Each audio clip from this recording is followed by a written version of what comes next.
Hampi lady anyway. Handakki Tangtra Budoi Pradhan Mantri Lamni Tangtra Magadiga Manipur Machine Jow. Suddenly you ready now, Sakis Jow. Thobal Damdo, Thobal Multipurpose Damdo. Get Maria. Get Maria put up. How do we move? See, Wagai can the Shin Tumiba Lani, Pam Siva, Low Siva, you Tumiba said, Sakar said, point to one. Marina, you know, Sakina gets the one of the same Sarki, P.I. Lama. Ngangnarakani, Adikuma, Ngami Singi, Ngaki Hanka, Low Siva, you Tumiba Man Singi. Show it up, Madri. I put several political report to you, Madumina. Get she, Marishi, Amta the Takopi Yadi. Karibumba Takopo Taragana. White publicity. Michael Awaba, you later to the design of the law of the Dishing Takotadori, section for our view. Divided Awaba, or India, you go the law of the Adum, Amata Lady, Masala, I see. Then the Durgani, I could see. Prime Minister Lakuni Ngangnarakani mayam tu divert to me. Prime Minister Lakuda, Kahibata Manipurgi, Wahai Ira Hai the Dam Tabu by Wahai or Hai Hanapa. Similarly, Aduladi, Nagi Pam Bangayako, no Bangayako, Line of Prazaki, Madu Sarkar compensation, bigger than Madu Pazapazar. Madu equal to theatre.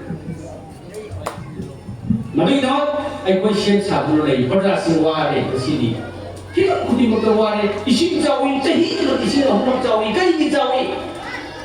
Father Dolai Tabidam, get to Tadre. Dolai Tabi get the dam to Tadre, Towal down Tadre. Ishim Zaw, Pajamiam, Loina, Irin River, Impal River. Thawal River Thadre, Thawal River Thadre Kubra, Mayang Ipal, I did one way, they give one by. She doesn't know the top of the machine. I mean, what the tree. Kind of the idea. Sarkar statement of the Thokte. She will hold up. Masi Sarkar is hold up. I could give beauty Sarkar. The highest will hold up. Masi after the administration, Mia one administration. Masi Renagasi could cut them up on the Roshi. I put the cut of Supreme Sunday only when Congress party the Sakar Raka. Sweet and Miami talked to him. He is being a point of the kind of the pair of water, pair of Prime Minister officially. I mean, China officially. Governor officially actually. Assam the Anuba in Zak, but the courageous Assam officially, Governor Manipur in Zak. To video sibo e koi kaya ko ni hingi kani nasiki na aro nasiki imasin nasiki miam na karam na hingi upai ni drama sarkar sina all in all sarkar what to go responsibility is government accountability responsibility sarkar what to go di nasi prajan na kai to go bani sarkar na to ko de nasi ai ko de kai to go bani maramadura we need a change a home wa mai ko de ta nasi dama nasi ai ko de khadari ba ai ko de themari ba ai ko de launari ba vote so gati so hai ba Manipur so Manipur run race hai nasi it is not only the fight between Congress and the BJP nasi Congress amasung BJP khada bade nasi khada ba hai nasi nasi thingda ba thing hai nasi the people of Manipur versus the corruption. Manipur ki biya amasung corruption.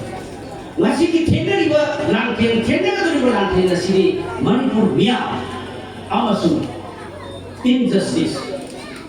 Ai koi ki hak kami draba adi kumba sarkar ki thong amasung Manipur ki miyam ga thengna ka.